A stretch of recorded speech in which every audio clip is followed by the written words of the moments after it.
morning, everybody, and welcome to another great episode of My EdTech Life.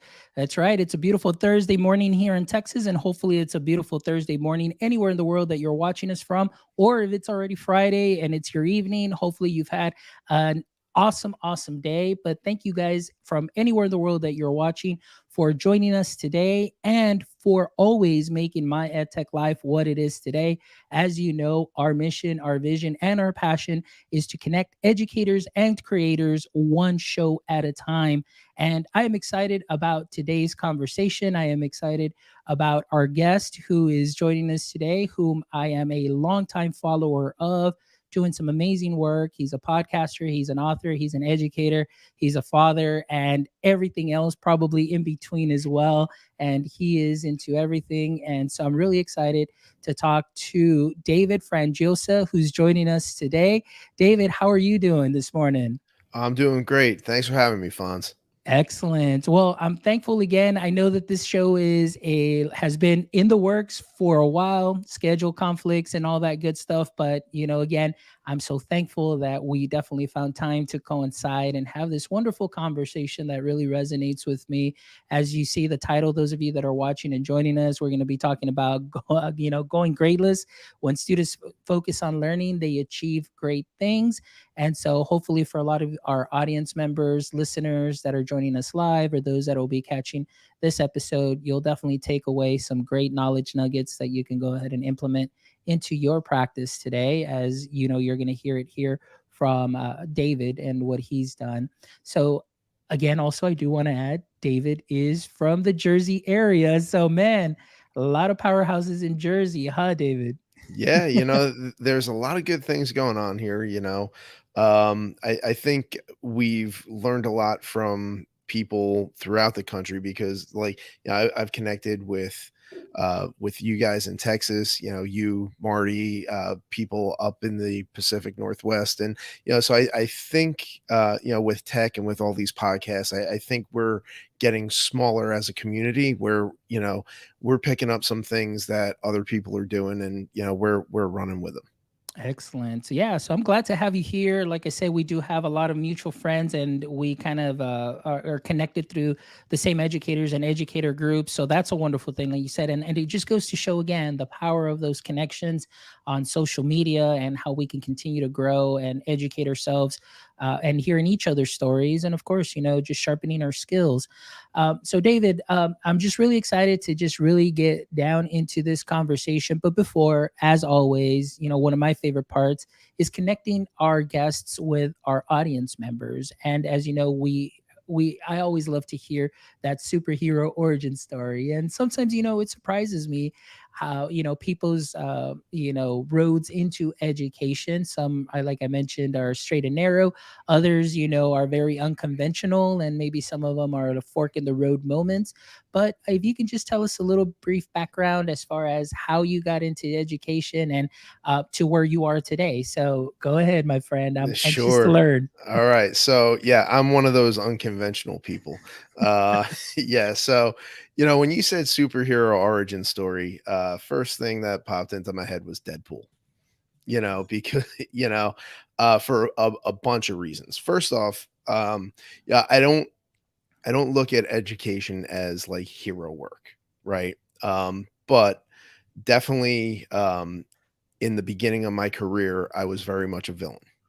I looked at my practices, I looked at like what I was doing, and it wasn't great for students. It wasn't um, doing the things that I really wanted to instill in them, and like focusing on those skills and really helping them learn. It was very rigid. It was like, this is the way that things happen in my classroom, get on board.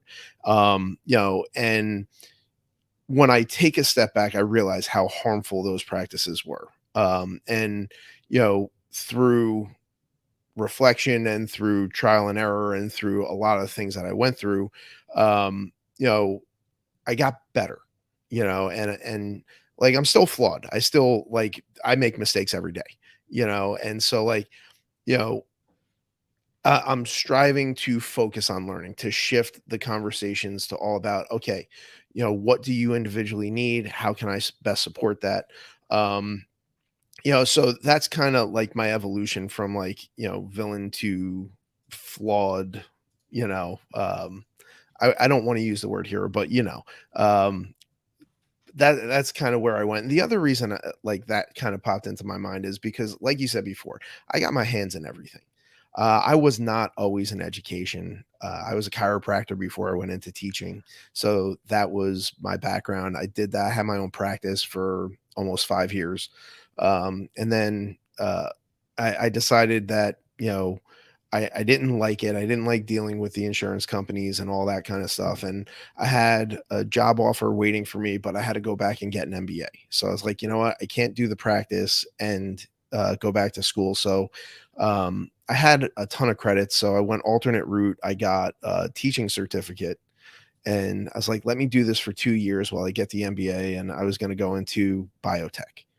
But I really just love teaching within the first couple of months, just the challenge of it. Every day's different. So I never started the program, and I've been teaching for 16 years now. So I've tried a lot of things over the 16 years. A lot of them didn't work. And then, probably about 7 years ago, I got so frustrated that I was like, you know what? I was like, everything I'm doing, it's not working. What's the one thing that's getting in the way? And, the last hurdle that I had was grades. Like they were clouding every conversation that I had. So I was like, out of frustration, I was like, you know what? I'm done with them. Let's just get rid of them. I didn't really know how I was going to do it or like, how it would work, but I was like, what I'm doing right now doesn't work. So let me try something. And so that's kind of how I got to where I am now. And over the past 7 years, we've just kind of been refining how we approach teaching and learning and building relationships with students. And yeah, that's kind of it. And that's a very interesting story. I would have never thought, just the background. And that's, what I love about this segment is just being able to hear people's stories and where they're coming from and where their perspectives are coming from. So coming from your own experience in the chiropractic field and, dealing with people, it's all about customer service, and building those connections. So, those are definitely great transferable skills into the classroom that I myself often talk about, going from marketing to the classroom was something that was very natural and it's a sales job. It's about building rapport, it's building those connections. And like our friend, mutual friend Josh Tovar always says, it's connections before content. And that's something that's very important.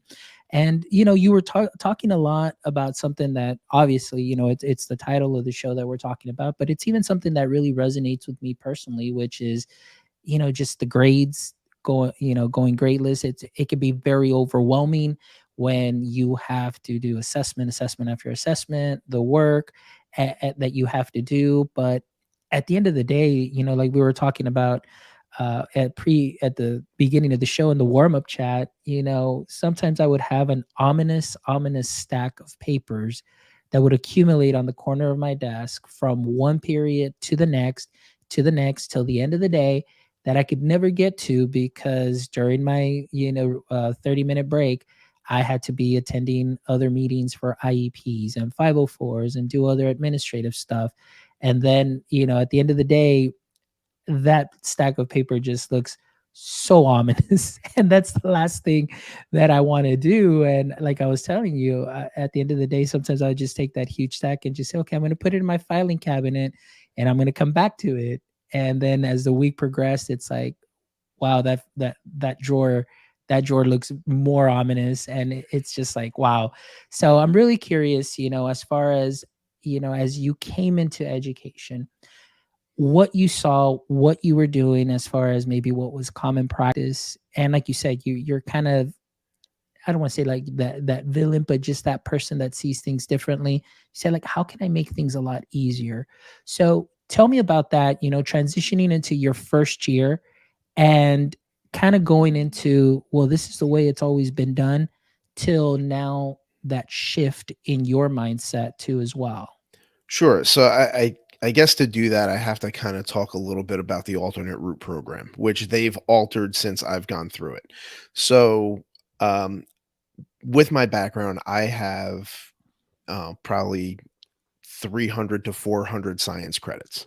So like a lot of content. Like I knew the content really well, but I had never once set foot in, an education class, or I didn't do any kind of, student teaching, right? So there was no infield experience. So I was kind of left to my own devices. And my first year, because I was alternate route, a lot of public schools kind of shied away from me and said, we've had mixed reviews with alternate route candidates. So I got a job at a charter school. Okay. And the charter school, we didn't have labs. So I'm teaching a lab science without labs. We didn't have curriculum. We didn't they said, okay, here's the course description, order some books and build a curriculum. I was like, I have no clue what I'm doing. So it was trial by fire. I was kind of like thrown into it. So I relied on what worked for me as a student. And like, so that was kind of the lens, is like, this is how my education was. So let me reproduce that for the students in front of me. And it wasn't until much later in my career that I realized that, every student is different. They have different needs. They process information differently. But, I just recreated what I experienced. And I think that's true of a lot of teachers, is that, this is the way it was when I went through school. This is the way it's always been done. So, this is the way it needs to be. And, you know, I didn't really have a handle on how to relay course material and content and build those skills. So it wound up being a very disciplined classroom with rules and, like, structure, and that's kind of how I got through. And it wasn't effective. And so I got frustrated, and I was like, all right, like, these kids don't want to learn. That's the first thing you do, is you blame the students. It Hindsight, completely wrong, but that's what happens. So that plus some other factors. I went to a different school, um and seeing some of the same things, but like there were certain challenges where it's just like, it was easy for me to not put the blame on myself. Right. And then I went to a third school, and I'm seeing the same things. I was just like, all right, so it's not the kids. Part of it's me, part of it's the system. Right. I changed the way, like, so in the previous school, I had changed the way that I was doing things, and it still wasn't working. And so then, blame the kids again, blame the system, blame whatever. And then I moved on, and you're seeing the same exact things with three different demographics, with three different, socioeconomic backgrounds. And it's just like, all right, there's more to it than what's on the surface. And so I started digging, and, it became very clear that, the structures that we have in place only work for a small group of people. And so I said, all right, well, my job's not to teach a small group of people. My job is to teach all the students in front of me. And I happen to teach students who have learning challenges. I have the majority of the students that we have that have IEPs and 504s. Mhm. Now, and I think this is a key distinction here. They are not IEP students. They are not 504 students. They are students that have IEPs. They are students that have 504s. And, I think that language, and that's one of the first things that I changed, is the way that I talk about students. Because when you change the way you talk about students, you change the way you think about students. And when you change the way you think about students, you change the way you treat them. And so, like, that was kind of the first evolution that I made, is just like, wait a second, you know, I need to change the way that I'm thinking about how I'm interacting and why we're seeing these hurdles. Yeah. No, and right now I'm just taking it all in because you've hit on so many things that are very similar to myself when I first came in, not going through a teacher prep. And to be honest with you, my alternative certification program was really like, sign this paper, you are in, and we're going to come and observe you twice. And really, that's it. And then here's the practice for your modules for your test. And that was it. So, really, what I learned was from my colleagues around me. And like you said, it was very structured. And at the end, I just kind of reverted back to the way I saw school coming up, you know. And so you mentioned a lot of those things where this is the way I've either always seen it, this is the way it's always been done. And it wasn't until later on also just kind of changing things up, because you realize, like you mentioned right now towards the latter part of your statement, was your students, you're taking care of all of them. And it's very important that you take the time as an educator to really get to know your students. And you're absolutely right as far as the way that you change your language when you speak about your students and say, like, you know, oftentimes you hear teachers say, well, they're your students. No, no, no, they're our students, because collectively, like, they've been through this school the whole time. So they're our students. And then you have teachers that say, oh, well, they're not my student, they go to special ed, so they're not mine. But they're in your classroom, you're the tier one teacher, you're their teacher. And oftentimes it's, oh, no, no, they're not mine, they go to them over there and they take care of them. And it really does make a difference, and it makes an impact as far as your community in your classroom. And I have found that when I changed my practice, and again, much like you, it wasn't until a couple of years went by. And then when I transitioned into elementary, that's really where I feel like I honed in my skills to be able to work with that community and building that community and understanding my students a lot more and understanding their needs and being responsive to their culture, being responsive to the way they learn. Because like you said, they all come, students come with different learning styles, they come in with you know, different things and supports that they may need. But it really, as a teacher, we really need to take all of that in. And as overwhelming as it can be, I always say the return on investment is great. The more time you take in the very beginning to know your students, the better things will go throughout the year, because you've set those expectations, you've set those rules, you put those rules in place. But the students feel comfortable that they can come into that safe space and know that they're going to be welcome, and that, you know, they're going to be able to collaborate with everybody. And I think once I did that, this whole going gradeless part kind of transitioned and made it a little bit easier for me to be able to put the learning on their court. So kind of want to hear a little bit about that, because we were talking about, you know, in the pre-chat, you know, you have a book out, you know, and of course you've had this book out, for what, about 2 years now, around there? It's about a year and a half. About a Yeah, year and a half. And it it talks was about, March of last year. okay, about a year and a half, and talking about going gradeless. And you talked a little bit about the title. So tell me a little bit about what you said as far as what you people think, you know, when they hear that title of the book. Yeah, so I think we picked the wrong title, because it's more about pedagogy and connecting with students and how can we break down barriers to learning.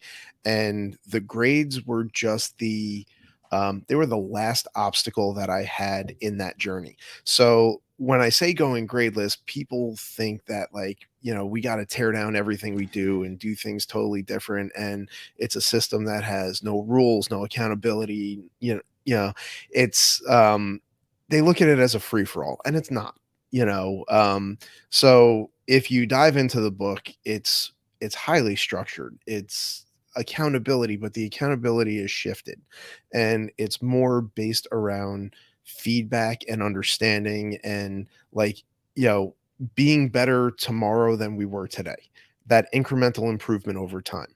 And it's just the grade, the conversation of what do I need to do to get an A, or how many points is this worth, and you know having those conversations about how come it's an 89 and not a 90, when in reality, what really is the difference between those two things, other than a permanent mark on a report card that changes, a number that they use on their college applications, right? Because if you're saying a student that got an 89 is not as capable as a student who got a 90, I mean, that's a false statement.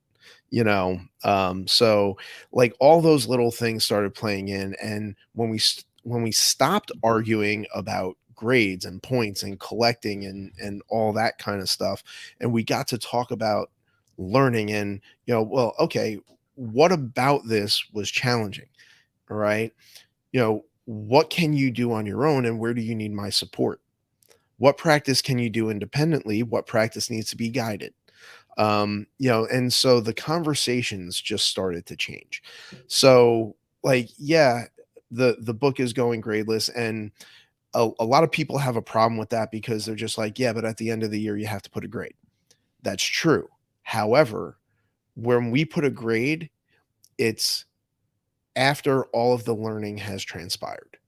The grade never enters the learning process and it's never part of the conversation during the learning process. Yes, at the end of the year, I transcribe that to a grade. It really doesn't matter to me. That's just kind of a shorthand symbol for, what they've done throughout the course of the year.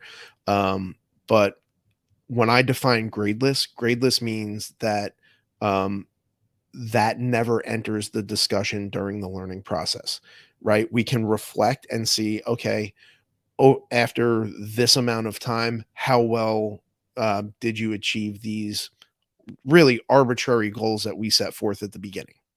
Because that's really what grading is. It's we're judging them against a predetermined standard, right? And like we determine what that standard is, so it's completely arbitrary and it can change. So, and I understand it's necessary. I'm not looking to abolish grades. I'm just looking to de-emphasize them and remove them from the learning Mhm. process. No, and I agree with you on that. Again, going back to my personal experience, oftentimes it's always the students, well, like, what's my grade? And, or what is the bare minimum I need just to get a 70? And Mhm. that's the effort that they're going to give you. Even with state testing here in Texas, for maybe, let's say, like a sixth grader, or maybe even, like, let's go ninth grade, they have maybe like about 42 questions, maybe 46.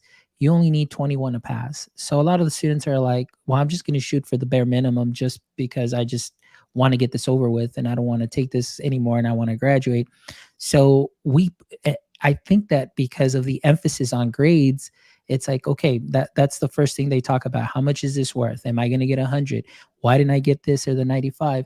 So for myself, when I transitioned into elementary, it was more like you mentioned. I was more into the learning and the learning process. And I think, when building that community and having that communication with students, like you mentioned, it's like, hey, can you do this independently, or how can I support you? And really kind of being that guide on the side approach as they're taking ownership of their learning. It was very rare that I would hear, it's like, sir, is this for a grade? Or, sir, what grade am I going to get? Or this or that. It was more like, hey, check out what I just learned. And then they start communicating with one another. The communication opens up, the collaboration opens up, and then it just becomes where I'm just kind of sitting back and I'm just taking it all in, because for the first time in as many years as I started learning, or actually teaching and trying to learn new things, I'm like, wow, this is amazing, where the students are taking that ownership and they're excited to say, hey, Mr. Mendoza, like, I know this was your rubric, but can I do this instead? And I was like, okay, yeah, go ahead. It still falls in line with what we're doing, with what we're teaching. And instead of giving them daily grades, it was more like, okay, this is the unit that we're going to cover, science and social studies. Then this is what we're going to cover this week. And at the end on Friday, we're going to be working Monday, Tuesday, Wednesday, Thursday. Collectively, we're going to be in groups. This is your presentation. You guys are going to come up and present. Or if it was individual, it's like, all right, guys, I mean, here is the text, and here's what I need you to do with this text. Now, you can give it to me in the form of a PowerPoint. You can give it to me in the form of a screencastify, however creative way or creative tool you want to use.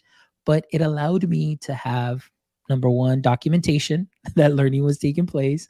Number two, what I loved about it is to be able to measure growth from the beginning of the year till the end of the year, where if I had a student who is just learning the language, I can show them, look where they were at the beginning, look at what they're doing now at the end. And of course, at the end, it was just the grade. I would put in the grade based on the learning that took place, my simple rubric, and it made my life so much easier where I didn't have that ominous stack of papers, and I didn't have my 4 drawers of my filing cabinet full of papers there that were ungraded, because now it just made things so much easier. Yeah, I So think you hit on a couple really important things there. The first thing is the initial shift is challenging, but once you make that shift, it's sustainable, right? yeah. So as a teacher, it makes my life a whole lot easier. And when I'm communicating with students and parents, it's made that communication better because now instead of saying, well, they have a B because they got a 70 on this test, a 90 on that Mhm. test. And now I can say, well, we're doing problem solving. And they can set up the problem, but they're having a really hard time finding the equation that they need to use. Like, so I have way more information about the student that I can communicate to them, as well as, guidance, child study team, home. And so it's like when people ask me, well, how can I support my student? Say, great. Here are the things that they might need a little help on. Here are some things that maybe you want to work with them at home on. So that portion right there, we're not spending our time judging, we're evaluating, and we're thinking up, here are the supports that are going to get them to the next level. So like that part is huge. Just shifting those conversations, not just with the student but with everybody involved. And I mean, in the high school, like, I'm sure people have experienced this. Like, our school year ends in June. So prior to shifting to this model in May, I'd always get, like, guidance coming in and saying, okay, what can we do to drag this kid across the finish line? And just think about, like, that statement, drag the kid across the finish line. Nothing about that is about learning, right?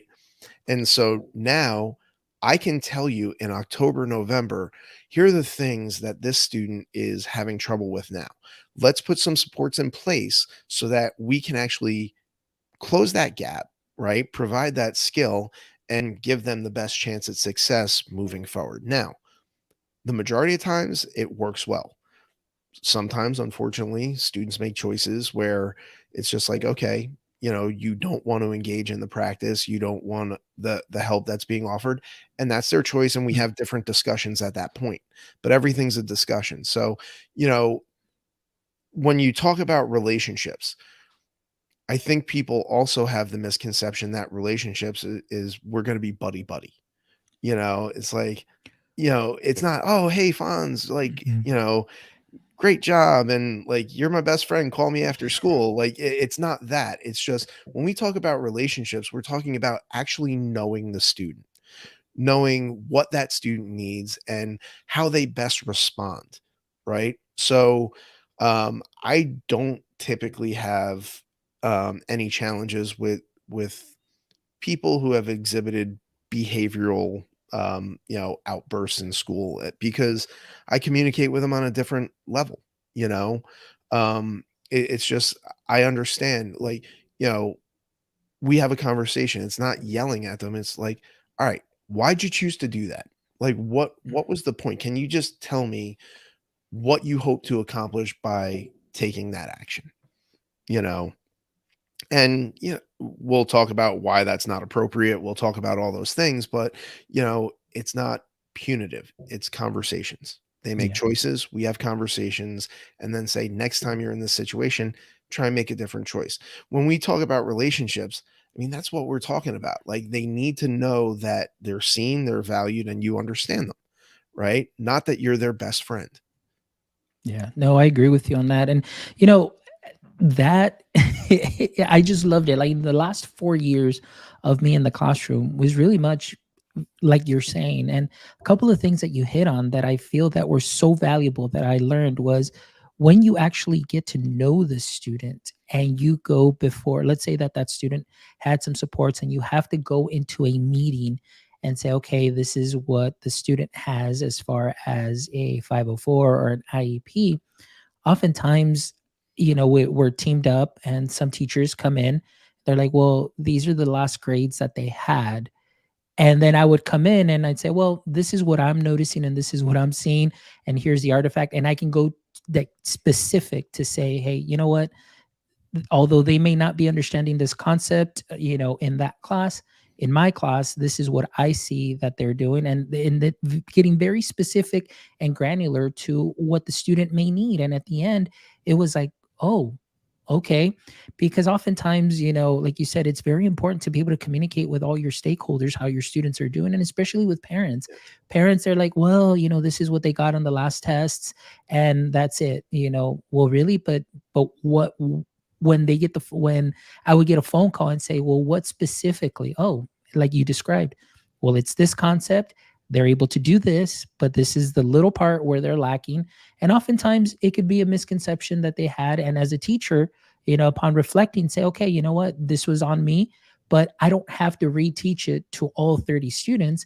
I had 2 or 3 students that I would just sit down with, catch them up, and they're up to par with everybody else because of those misconceptions. So to Yeah. me, that's what relationship is really getting down to, like you said, getting to know your students, getting to know that little deficiency that they may have in a concept, just being able to talk it out with them.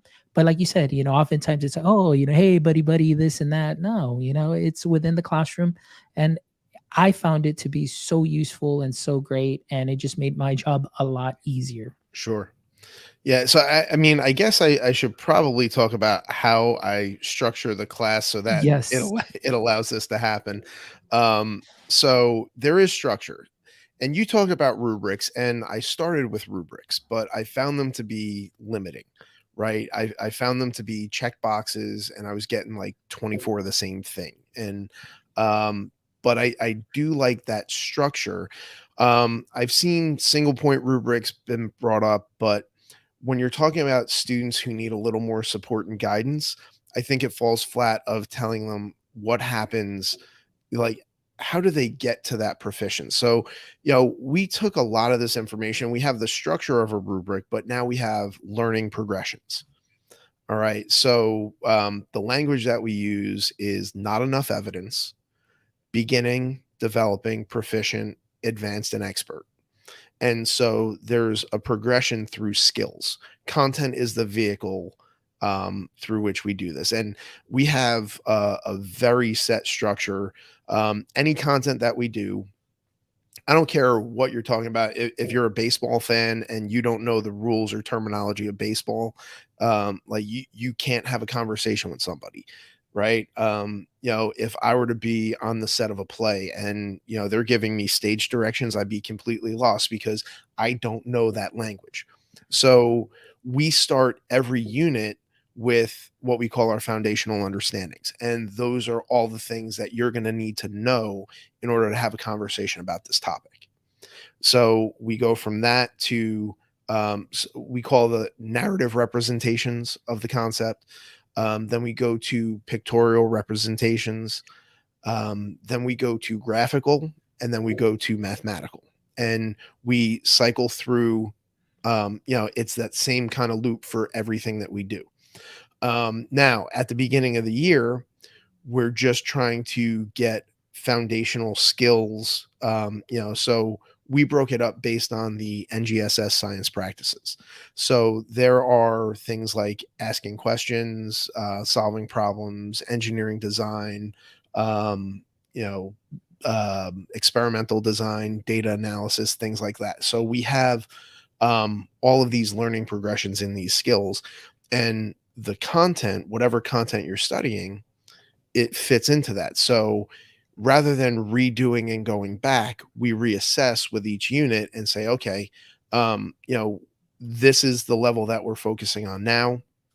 Here's the practice that we've provided. So, in September, October, we're looking at maybe getting to the developing level.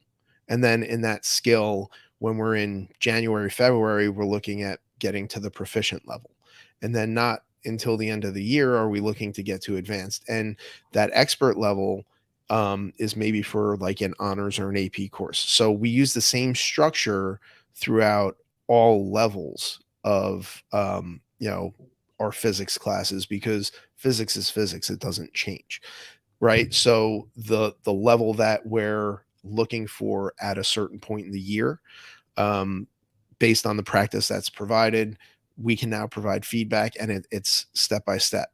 And the beauty of this is we don't show them what's next, because if you've ever had a rubric, you know that students look at the 5 on the rubric and they say, I want to do that. And they ignore everything else.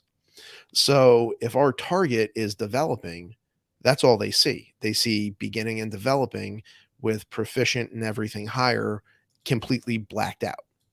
And so it's like, don't worry about that. That'll come later.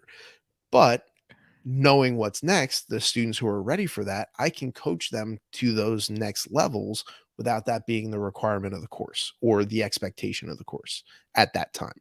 So everybody's being appropriately challenged without thinking they're behind or thinking I need to do something that I'm not ready for. Um, and like that has definitely that's definitely helped us. It's given us concrete language where we can talk about learning. So I guess to give you an example, when we're talking about creating explanations. So in order to talk about the explanation, the first thing that you have to do is actually respond to the prompt. So our beginning level is I wrote an explanation that showed, like, my reasoning for getting that answer. Has nothing to do with physics. I wrote an answer and said why I think that's the answer. And that's our beginning level. Say, okay, great. So Fonz, you wrote this answer. Next time, could you bring in some of the physics terms that might relate to this? Right. And so now the next time you respond, say, oh, okay, you know what? I remember Newton's second law said something. So here's my answer. Oh, okay, great. You identified Newton's second law. Next time, if you just said what Newton's second law states, that might be a little helpful. So now you're expanding, say, oh, Newton's second law that says that acceleration is directly proportional to force, inversely proportional to mass. So here's my answer, right?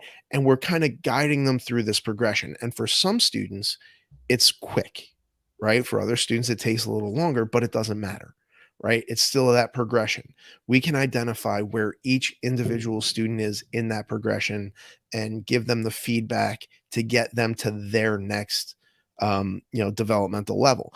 And you'll find that some students, they do really well in explanations, and like maybe they're at proficient or advanced, and they need a little more help in problem solving. And for other students, it's different, and some might be great at lab skills but need help with engineering. And so we have pretty much like, here are the activities you can do, right? So pick the one that you need to hone skills on based on our targeted level of development. And, we're helping different students with different things. And for me, it keeps it fresh, because I'm not doing the same thing every day, 4 periods a day. Each conversation's different. And the students break up into groups based on what they need to do. If some people are working on problem solving, they'll get in that group. And, so depending on the day, it's not like set groups of people working on the same thing. So kind of mixes up the class too. I love that. And a lot of that you were saying. Right now, I'm currently doing some coursework, and of course, our professor gives us a rubric. Well, the first thing I do, like you mentioned, it's like I go straight to the 5. Okay, that's what I need to do, and that's it. But at the same time, talking how you were saying, you're taking it one step at a time. One of the things too, even as an adult learner, coming into these courses where I get professors where at the end they're like, okay, at the end you're going to have this 50-page research paper, and they'll tell you that in the beginning, and it's like, oh man, everybody's like, it's that class. But then they're like, but wait, what we're going to do is we're going to build it.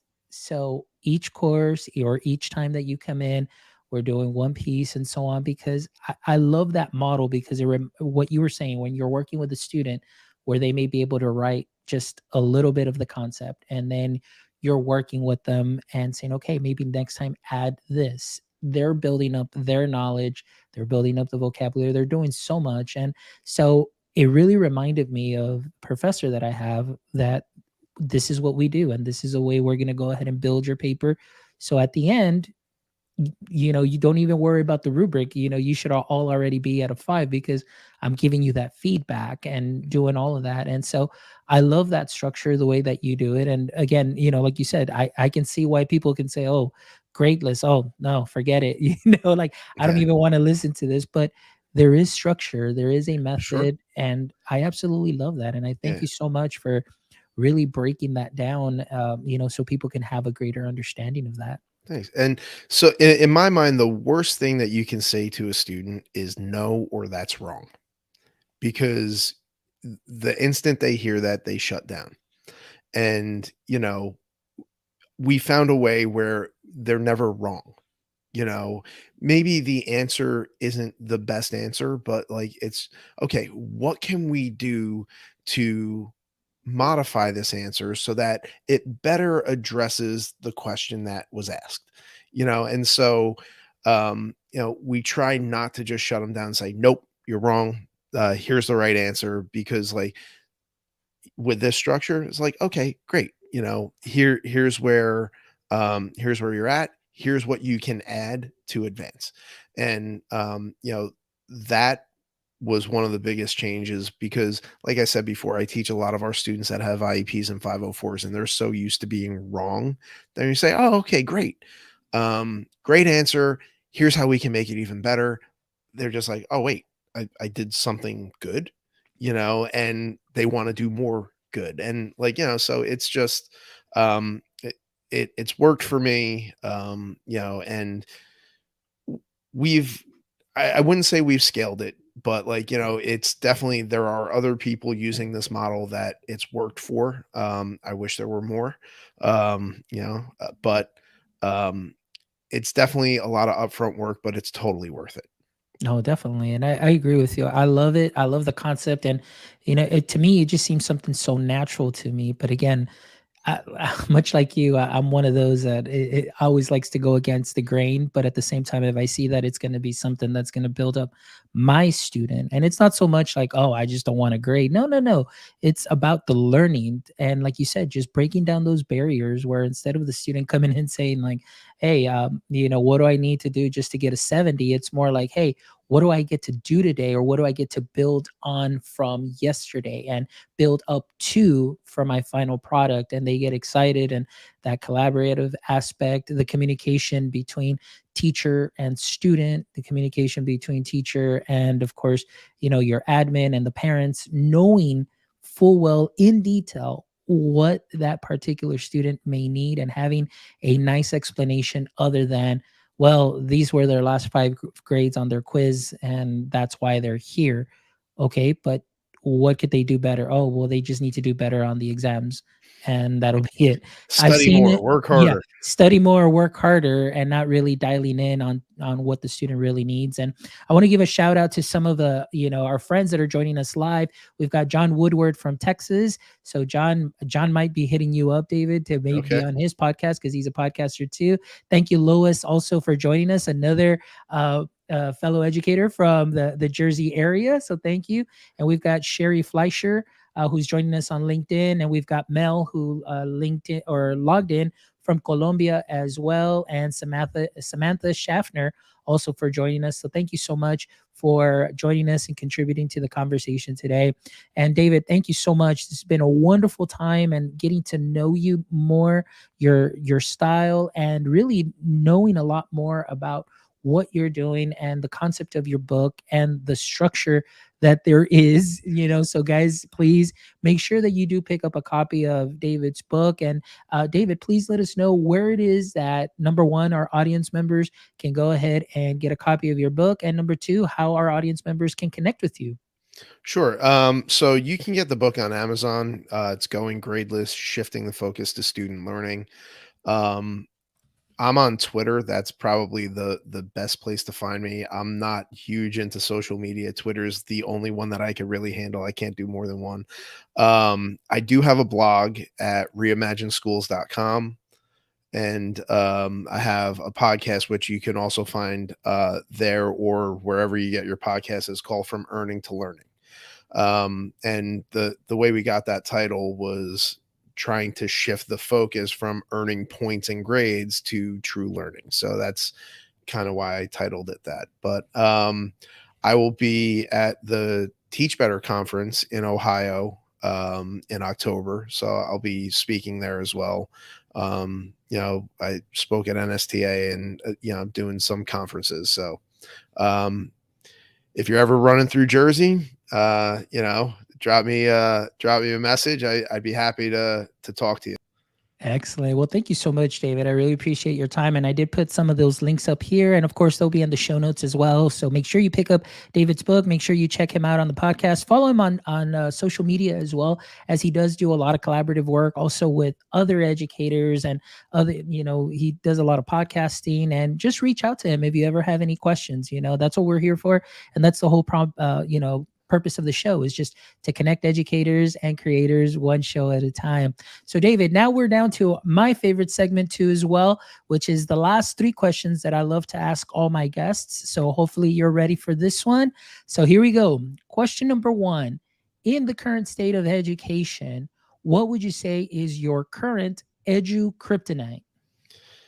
Yeah, so this one's tough. Like there's a few.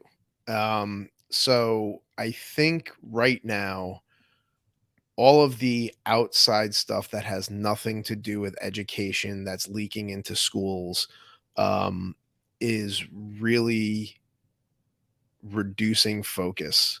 And it's there's a lot on our youth of today that they're dealing with more than we ever had to, and I don't think we realize what toll it's taking on them.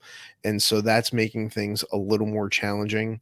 But something that's persisted even beyond that's more of a recent thing. But it's the, well, this is the way we've always done it mentality. That is by far the one that we will be dealing with for our entire careers. Hopefully, this passes and we can get to, um, you know, more normal times where students aren't bombarded with so many things. But I think that second one, the business as usual mentality, Mm. I mean, that's just so draining, and you can show people a better way and show that, hey, look, it's it's not harder, you're just focusing your energy in a different place. And people have a really hard time, if I do something different it means I'm wrong, Mm. and it doesn't. It just means we know better, we do better. Yeah, exactly. And, I'm one of those, I'm with you on that. This is the way we've always done it. And working at a school district and seeing things from, bird's eye view, I'm just like, why do we continue to do this? Why do we continue to use programs that aren't working? Why do we continue with this practice? And and I see this also where, like you mentioned, it's like if we ask a teacher to, hey, you know what, instead of doing the standard algorithm as your standard practice, how about let's add some math manipulatives, and do some concrete pictorial abstract models. And oh no, no, it's just too much. I don't have time, it's too hard. And it just really, it makes things a lot easier. And so if I ask you to maybe try something, it's going to be because it's going to make your life a lot easier. But yeah, sometimes you do get that mentality of you always revert back to your comfort zone and, do it the way that it's always been done. And hopefully we can get some more change agents to be able to come in and change things, and, and for the better, because it honestly, it is for the better. All right. Question number two. Here we go, my friend. If you can have a billboard with anything on it, what would it be and why?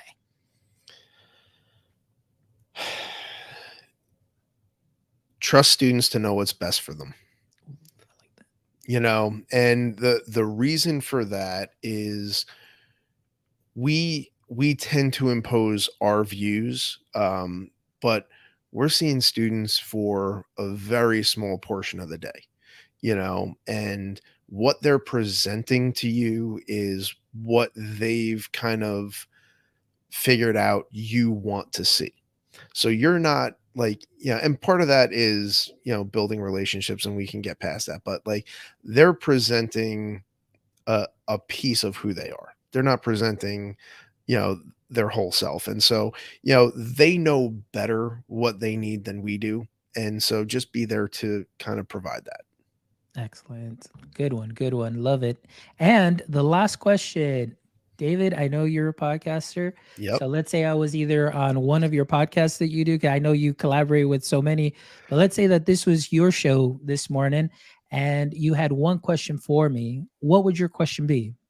Well, I do want to have you on my show at some point, but I know you are a big proponent of Web3. So, what do you see the single biggest impact of Web3 being on education? Ooh, the single biggest impact for me for Web3 on education. Actually, I posted something earlier today in response to Web3, and I just put here, I'm just going to go ahead and read it out loud because this was just a thought that I had. So, Web3 could be used to create more personalized learning experiences for students by tracking their progress and providing feedback based on data collected from sources like learning algorithms and social media, things of that sort. So, for myself, we are all connected. So web 1, you're connecting to information. Web 2, you're connecting to information and people, kind of like what we're doing. Web 3, now you're, connecting with information, with people, and with devices. You're connecting with anything that is around you. So imagine if there is a student in your class that loves, either playing video games or loves a certain type of activity. You, as a teacher, I always think it's like, well, what can I do in knowing my student and knowing their particular interests so that I can tap into that into my classroom? So if there was a way to be able to do that based on this information in Web3, then I can be better personalize the learning and get even more granular than what we can actually do. So for me, it's just that power of connection, that power of personalization. So it's going to be something that it will be big. And of course, we already see it a little bit with, some of the LMSs or some of the platforms that we see where a student will kind of continue to grow. And if there's a concept, it'll kind of bring them back down either to one level below and things of that sort. So in a way, this idea is nothing that is novel. It's just, it seems new because now it's like, okay, Web3 and we're connecting all these things, but it will have a significant change for education. And I truly believe it will be for the better, as now, our data, we're going to be owning our data. We're going to have ownership of that. And again, for the learning process, I think it can definitely do some wonders. So I'm really excited about the future of learning, excited about the future of work. And, there's a lot of great things to come. Awesome.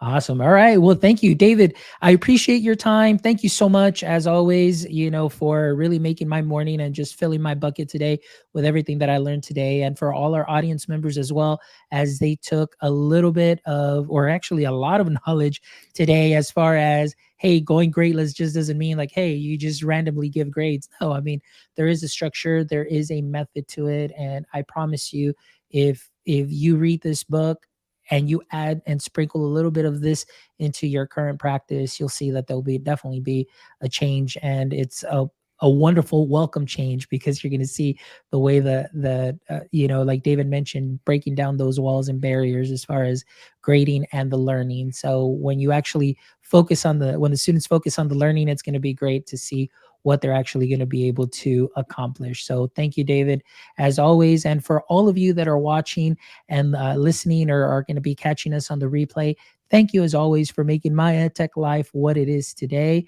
And as always, please make sure you visit our website at myedtech.live, myedtech.live. Make sure you check out all our previous episodes. We've had some amazing guests throughout the years, or yeah, actually years since April 2020. Make sure you check out all those episodes. You're going to connect with some wonderful educators that are definitely pushing the needle forward in education. And you can definitely, gain a lot of knowledge from them.